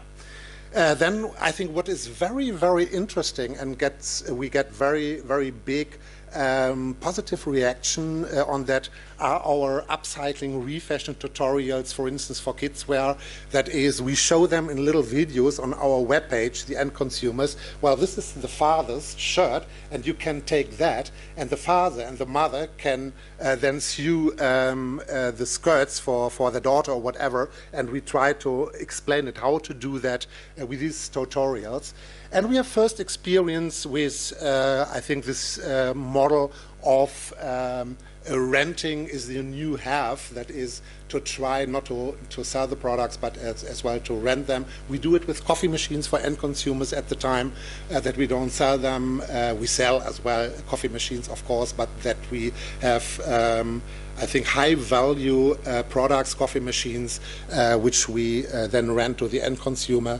What we are preparing now, and then I come to the end, I think this will be from the beginning of the next year, that we as well try to give renting options to the end consumer with regard to convenience clothes. We know it already from workwear providers, but what we want to try is to do it with those convenience clothes. Well, this is still a secret at the time. I cannot explain that, but be curious. We will have that. You can do. Yeah, I think so. With 200 people here, yes. But I think this is a very big option where we worked quite hard. Well, I think we get then back to the podium discussion. Yes, please. Looking forward to that. Thank you.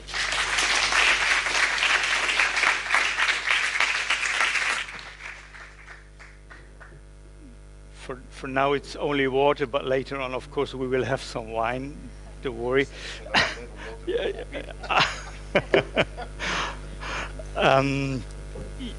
But I think we have to discuss this this bridge from the niche to the mass market, and I think that gives us a super chance. We have microphones enough. Super. I want to start with Ina. Ina, this is from your experience with the master program, and Professor von Wedel said before, yeah, in the meanwhile there are a lot of different alumni with their own successful but in the end very hard start-up businesses. And what do you think, Ina, what is one of the big challenges to bring these new concepts in a running business? You mean from the student perspective, or already from starting up businesses? For the startup, when they start with a business with a lot of ideas, very ambitious, but yeah, to bring it in balance. I will say, when I started with ecology, but I forgot the aspect of this triple bottom economy. But think you got the change in the meanwhile. Yeah, I think one of the key things is definitely the collaboration, that you have all aspects together, that you have the right partners for each part of it, and also to take really a positive approach to it, as we heard already sometime. I mean, it's so important to not take it as a limitation or restricting the design, but really as a force for creativity and driver for innovation, to really develop solutions that are new, that are practically possible for this economy right now. And I mean, for the students, we really try to enforce this through collaboration also with industry, to develop something that is really adaptable already to what is happening right now. Mm-hmm. Oh, thank you, my colleague. This it is water. Okay. Yeah. And I think, if you start up then a business, and of course a big challenge is the scale, because when we want to try to take back post-consumer textiles, I mean, we heard it from the pioneers here, this is really the bottleneck. And how can one small business, or also even a bigger business, they all struggle to get back the clothing, even if they are designed to be recycled. I mean, getting it back and making it done is another story. And therefore I think collaboration gets another importance again, to really foster also in between brands really the collaboration. And the different brands, are they open for, or do they feel more like competitors? Yeah, this is the huge question at the moment about the transparency. Some are really taking an open source approach and really go for that, and are also transparent with their suppliers, with their materials. But of course, a lot of others have the question about trade secrets. How can we make that? But we need to be transparent about specific elements like the ingredients. The recycler needs to know it. And therefore, I believe that there is a good balance between what you actually need to be transparent about and yeah. Thank you, Ina. Professor van Wedel. Closing the loop, there's a lot of new things. There's a very high challenge for business, that needs a change in the system. We discussed it before, and that needs knowledge and new structures, new concepts, and yeah, closing the loop. And then Cradle to Cradle started approximately 10 years before, I don't know. And can you give us some idea what is the biggest benefit for companies working in this principle of Cradle to Cradle, the kind of supports and so on? Or what is your experience with this? Thank you for the question. I think, well, I'm working with 2 different companies in the moment with Manufactum, and we also see some products up there in the exhibition, but also with the discounter Lidl, which of course are very different approaches. But I think the benefit is, as I tried to say before, to try kind of to really get through the whole supply chain, to become really transparent in what you do from the little smallest detail, but in order to have a positive effect for the people, for the planet, and for the business. So I think it's always the combination of getting kind of achieving or heading for really good quality in combination with innovation and beauty, and using this for a cultural change in order to have these positive effects. And in detail, what that means is that we really go with every little detail into the chemical applications of each process, what is exactly used, and the team of EPEA is checking every little bit. So this is so this is actually the starting point, all to make the products really good from the very beginning. So to put this kind of intelligence of it in the beginning in order to also create possible uses and reuses, but also always think in what comes after, what comes next, and where might products become, like if you make a flip-flop or so and it comes potentially into the ocean, so it needs to be made that it is for the ocean, and that the abrasion and everything from it is there on the right, kind of, that you think about these things too. Yeah, the supply chain is really complex. That's what we heard before. Jesper and Jan as well talking about the whole supply chain, and what I always say, what makes the difference in case of the dyes, heavy metals, in case of, we had this example with wool, is it chlorine bleaching or not? Is it then in the end, is it biodegradable? Or what about the heavy metals then? Is it fertilizer with heavy metals?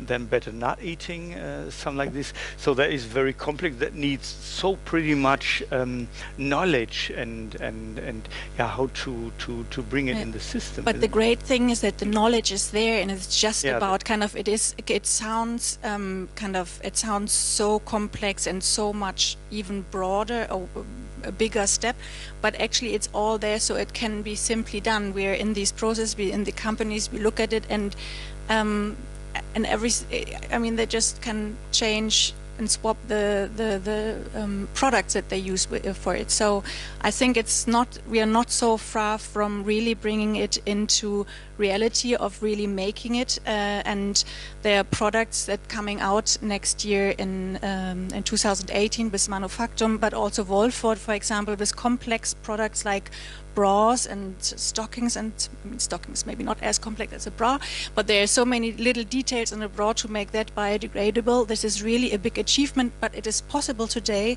and so we are really at a completely other moment, and it is not a dream far from us to speak about doing things really good. We can just do it, and we can dare to go so far, because that is the only thing that makes really sense. And that is, to come back to your question, that is a benefit for the companies, because not only they have a really good aim, but they also have really great savings, because you need much less of the chemicals. You don't need to put all this cleaning of the industry after. You have safe working spaces, and that also in the end is good business. It saves you money. So that is also really part of the game. Businesses will also want to know that part. I think the other one is more important. Thank you, Fredrik. Jesper, later on I will ask you how do you simplify the processes, and so I will come back to this later. But just before, I want to ask Jan, how is it with Eton and sustainability, and how is the awareness? How is your ideas and strategy? Maybe you can give us some. First of all, I mean, if you think about, you have fast fashion. Fast fashion for me is in and out and all thing, and it's throwing away. I mean, I think by having quality, and then I mean quality with the whole chain, not only quality in the shirt, but quality as well in the people who you work with, and put responsible on your partners, the one who you buy the cotton from or whatever you buy it from. Have the know-how, let them tell you, say, listen, how have you done that? How is your workers? How is the spinning, like I said before? I want to know everything. We put all those people under pressure, because we said we want a high quality product, but sustainable as well. And I mean, if you think about, okay, the price of the shirt is maybe a little bit higher, but the lifetime is much longer. And you see as well, I mean, and I don't want to say something special from Louis Vuitton or Burberry or something like that, but all those products keeping up the price all the time. So I think, you know, by buying quality and buying all those really professional people who know the whole chain, what you can do as well when you produce a shirt, what we have done, you have always meters left over. And what we have done couple of times, actually more than 4 times, that we went to UNICEF, and we said, you know, we want to do something more. And actually I spoke at that time to the late now Mr. Roger Moore, who was responsible and a very good Eton wearer, and I said, what can we do? And I said, I have an idea, to be honest, because you never go to people and ask them how we can do. Always go to people and say, I have an idea. I think that's one of the most important things for all young people as well. Never ask, what can I do for you? Ask, I have an idea, and why you want to do that and that. Then you take over immediately the thing, yeah? Not wait for them. And I have an idea. We have more, and about, I think it was that time, 15,000 meters, different kind of meters. And I said, I want to donate those meters, not only as meters, but we make children's shirts for it.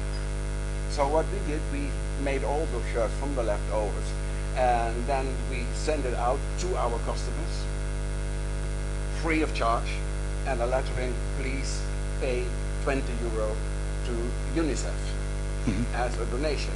And that is what we have done several times, because responsibility is, when you make money, is giving away money to other things, to not only to be greedy, like you say, do this, do that. We have done rainbow forests, a lot of projects that we say all the time. What we can do is be trustful, honestly work out, and let people see in transparency what you are doing. Because I think that is the most, and that is the reason actually that we only work in Europe, because then we have the know-how here, we know how to handle it, because we're not big enough like H&M or whatever it is. And we say, we want to see and we want quality. Sustainable with as a marketing, positive marketing aspect. Absolutely, because I mean I think that is one of the most important things, and that's like as well as said, that go always forward to the people, and if you want to change yourself first before you try to change other people. Later we will discuss the demand of the consumer. Achim, Lori, you invited me months before to Hamburg, and there you gave some very impressive statements in case of the share of organic cotton, and that honestly I was very impressed, because that's what you said. Your consumer is more the mass market and is not a niche, and I remember times when people said that this is organic is only for a niche market, and how maybe you can in one hand this is a statement, but in the other hand is then the running business, and maybe because the door is closed, maybe we can go a bit deeper, and we can discuss some challenges and positive effects as well. Is sustainability a value driver for Tchibo? Well, sustainability, first of all, I think is to safeguard our business, because 75% of our value creation depends on natural resources. If I take cotton, for instance, if I take, of course, the coffee, and if I take wood and cellulose pulp, it's 75% of our value creation. If we see the pressure on those resources, as I mentioned, from climate change issues, from the scarcity of resources, from the growing demand for those resources, well, what can I as a manager to say to my family owner? My main task is to secure the business for the next generation, and I can tell them, well, we have to quit with the coffee, we have to quit with the cotton and with the wood. You may sell insurances or make bank services or whatever. We did it already, but it was not this successful, and therefore we stopped that again. And therefore, I think it's first of all to secure our future business. If I talk about mass market, I think we have to rethink as well in our management. Mass market, I don't mean that we in the future will stay in distributing mass amount of products. I think we have to rethink in the direction that we have to deepen the value creation of those products, what we perhaps now have, or perhaps a reduced number of different items. This is what we are doing already. That is, we are really reducing the variety of our products. We are really putting emphasis on those products where we are traditionally strong, especially outdoor products as well. We are strong in that. Children's wear we are very strong, and some other items from the textile assortment, and therefore we are really much focusing. With regard to our suppliers, we came down from 3,000 suppliers worldwide now to 600 suppliers doing the business, the production for us. With regard to transparency, you also have to rethink. I cannot hear that, and I'm really fed with that, that competitors still think that this is a real secret where they produce their products. I think I know when I'm in the market where H&M and C&A and other competitors are producing. What we just did is, as well, we published our suppliers list. What we did is we published our wet producing units before. We have full transparency of all the different steps in the textile supply chains. Otherwise, you cannot improve your products. So the secret is really to have a new understanding of value creation for the future. Yeah, but I remember, that, in my opinion, that was a paradigm shift. I remember with this, after this Bangladesh incident there, this fire accord. I remember the first meeting was in Switzerland, and you remember as well, that was not really easy to sit together with all these big competitors. But in the meanwhile, I have the feeling it is running. There is a communication, or better. How do you agree with this? Yes, I think I go a step further and be a little bit more radical in rethinking. You cannot solve the problems or the challenges, others call them challenges, without corporations. And you have to be pre-competitive in most areas.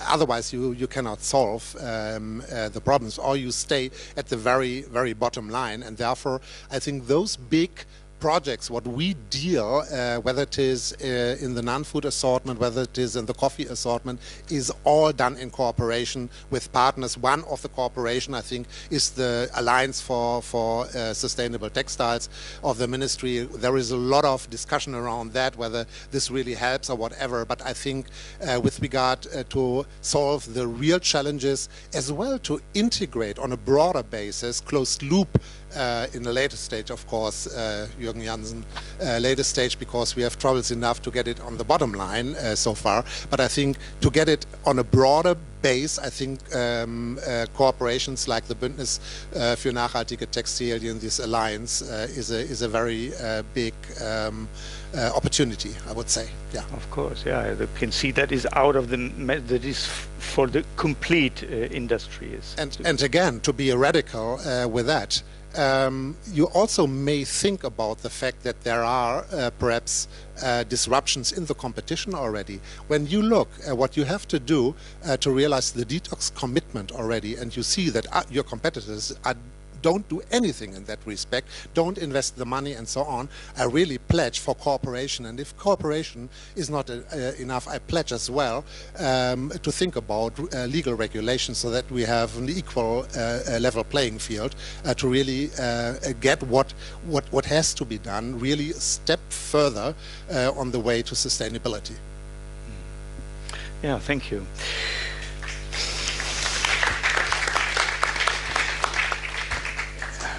In our from praxis, when you work together with different suppliers, are there, for example, I know you're working very close with Laufenmühle and yeah, but talking about small quantities, that is for a weaver, of course, that is a problem. Are they open and yeah, how is their strategy to increase it to a bigger market? What do you think? Yeah, definitely. I mean, it's of course their normal clients are workwear, and they are used to big quantities. But they also see the real interest of the smaller companies as well.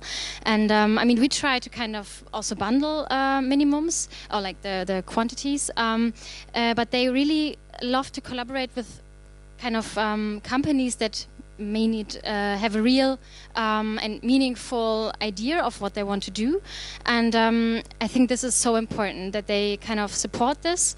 And I think your point on value creation, I think they feel very aligned with them. I mean, 80% of the product's impact is decided in the design process, and when a designer wants to choose such a biodegradable fabric, it would be just so great if they are happy and possible to get it. So therefore, yeah, they support it. And Friederike, you have a lot of experience in one hand manufacturing more the mass market, and in the other hand a discounter Lidl. What is your experience working with totally different companies to bring them the idea of sustainability closer or bring it to business? I mean, the two stories are completely different. Manufactum is a retailer with a story of quality. So their definition of quality was always, from the very beginning in the 80s, very strong, and an approach against the development of plastic, and so offering really good manufactured product in whatever area they sell it. And now for them it's a moment of renewing the definition of quality, extending the quality definition to social and environmental issues, but also going that step beyond to really offering this kind of all-embracing quality, and therefore for them this is also a perspective to go the steps to the future and to see for future client. For if I see the students and the young generation, I think they're really asking for something with value in all senses, and this is what a company like that can offer. In case of a discounter, I think that is of course a completely other story, and we're in this big business with big consumption and so on.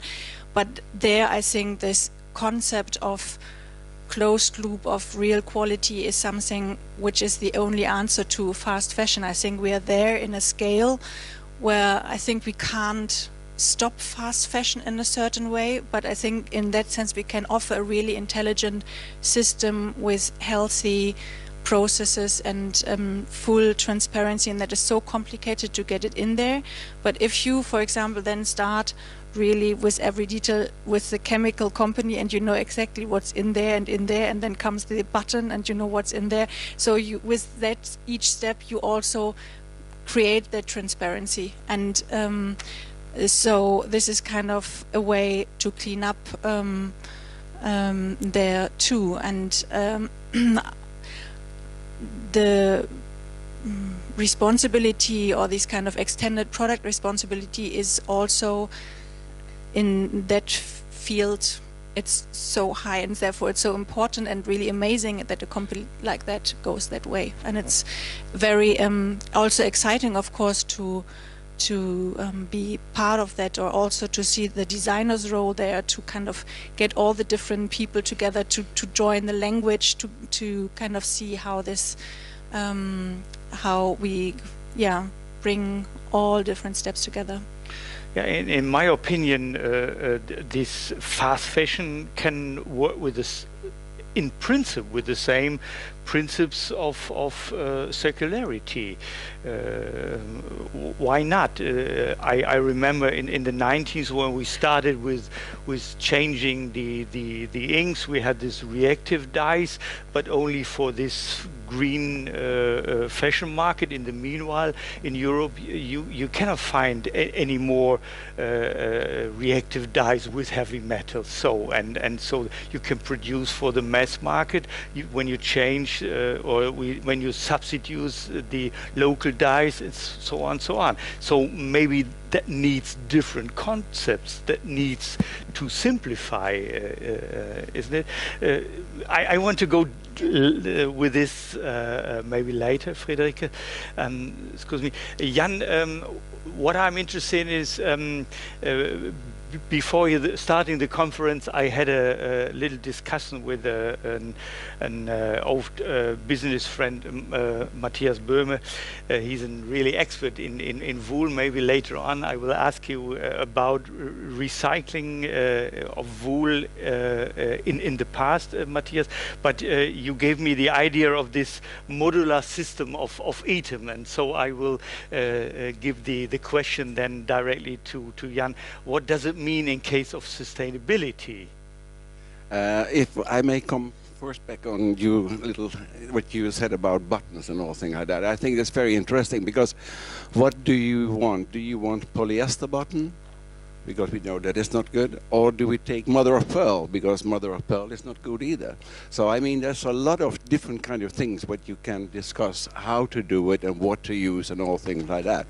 I think, you know, you have the cross mother of pearl, what you can include with the polyester, and then you have the good things of both, because then you are there what you want to achieve, that is not too much polyester, and then shall we take away the mother of pearl, because there's not mother of pearl left.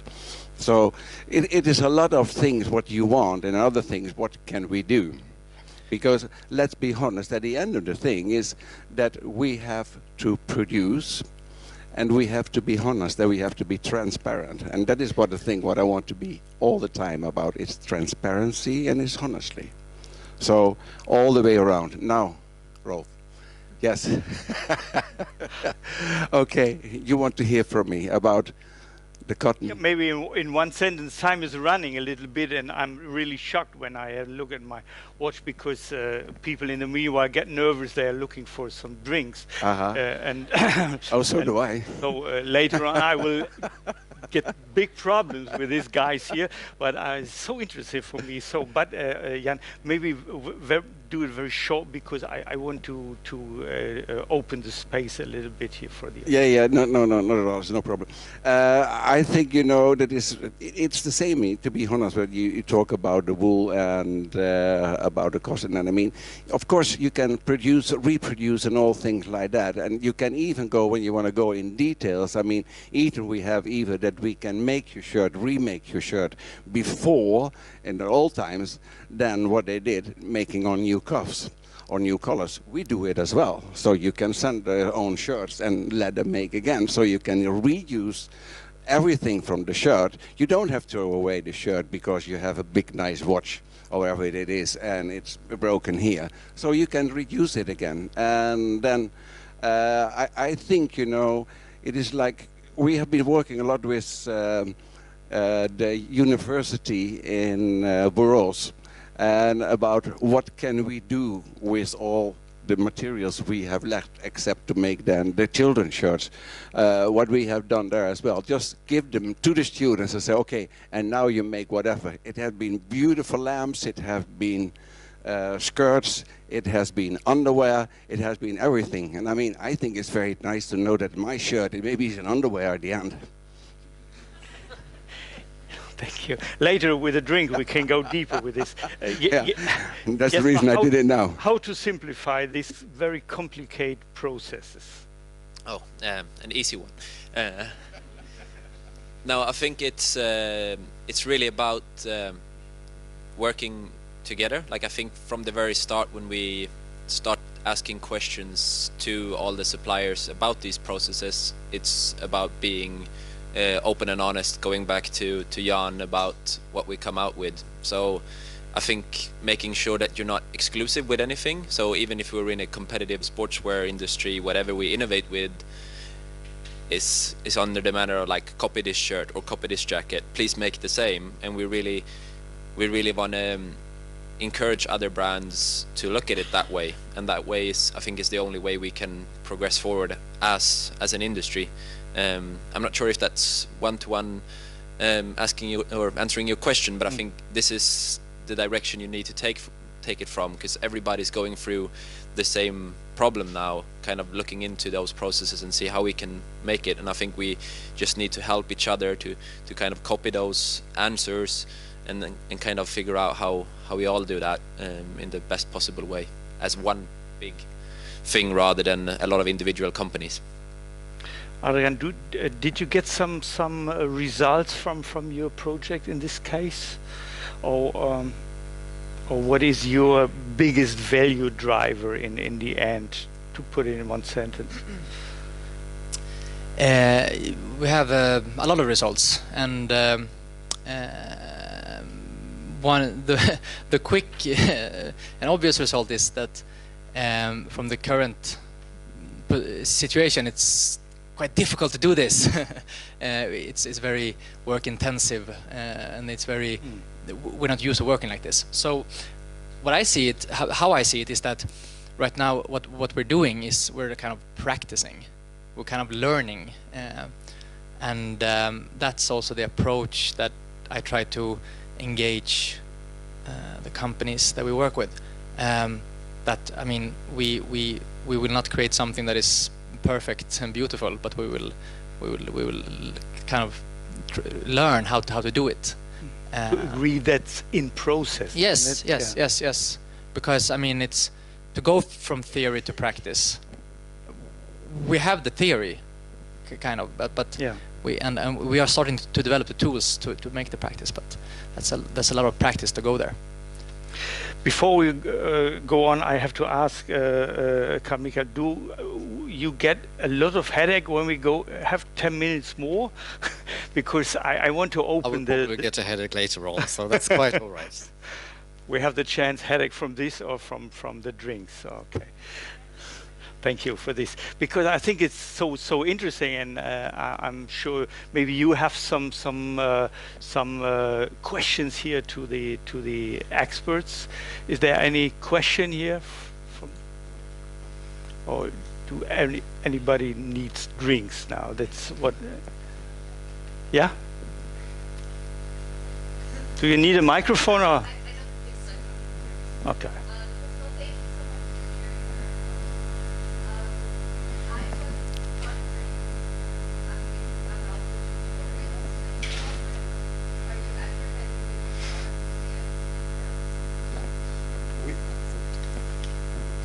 These were samples, of course. We are offering different tutorials.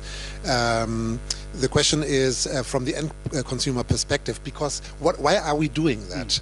It brings me a little bit to the end consumer, to the client, to the consumer. What we found out is that those closing the loop concepts with products is not, at this time, may change.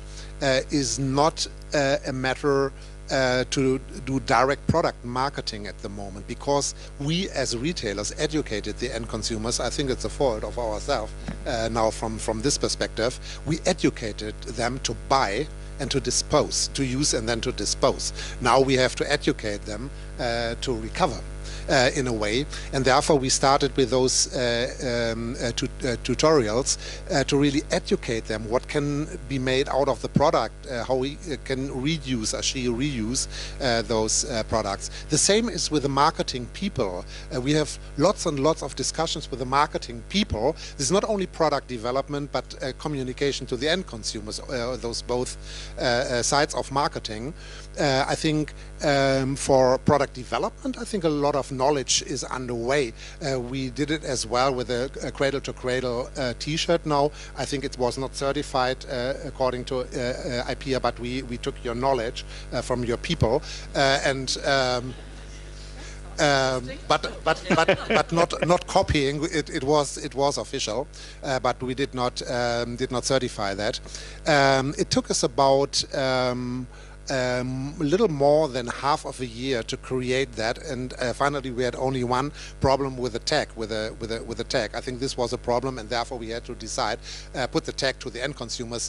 When you put it into the compost or whatever, you have to cut off the tag, because this is not biodegradable so far. But I think the knowledge is there. But if you come back to the marketing people, well, they say, well, these upcycling stories, these are very, very nice, because we can paint nice pictures and stories out of that. As I just described, the father's shirt, and he and together with a wife, they're producing now the skirt for the little daughter, and she's very proud to wear the shirt of the father.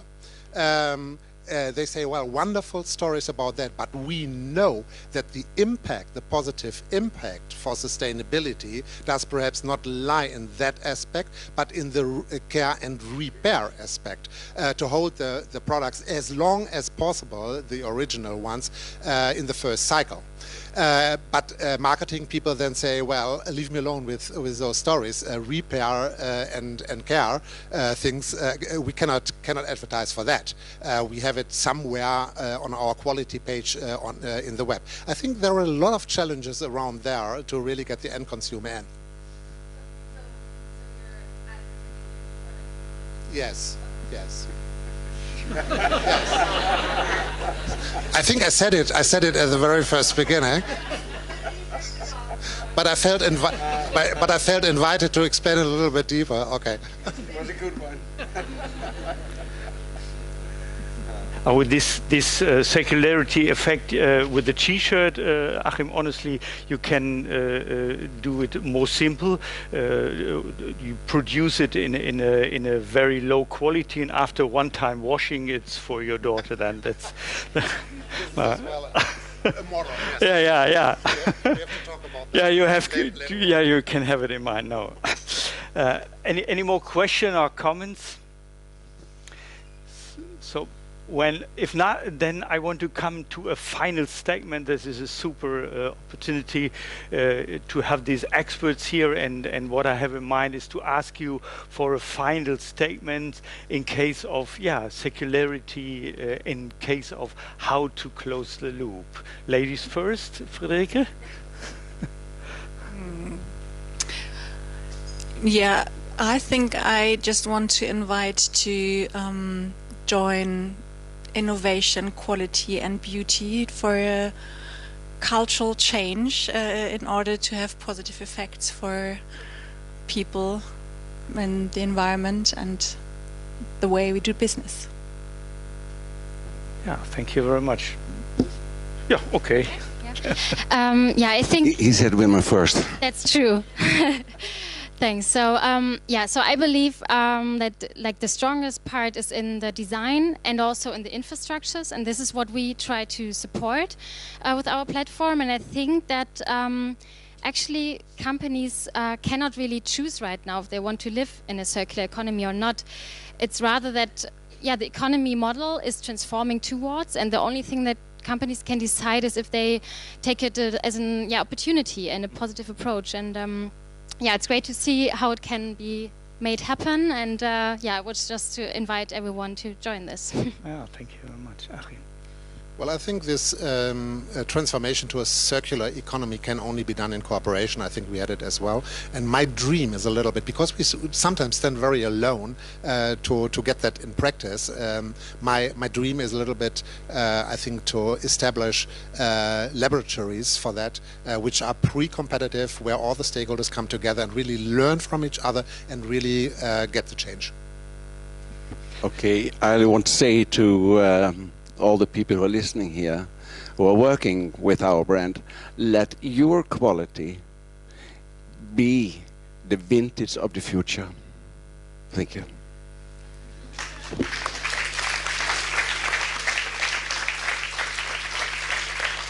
I want to give the microphone to Adrian as well. I thought I was safe there for a second.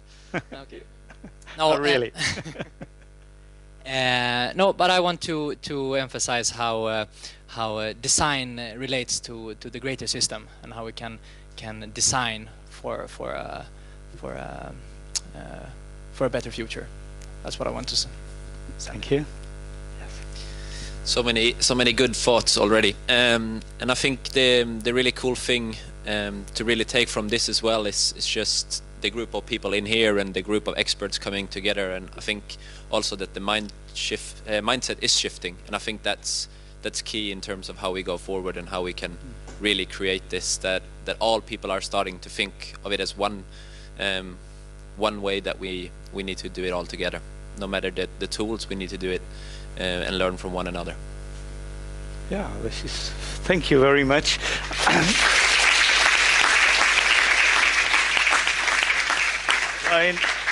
In the end, I think that doesn't need any more summary. That was very good final words.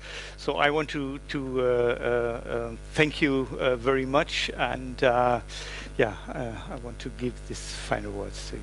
And I would like to take the opportunity to thank Mr. Rolf Heimann with an applause, of course, from hessnatur Stiftung. Thank you very much.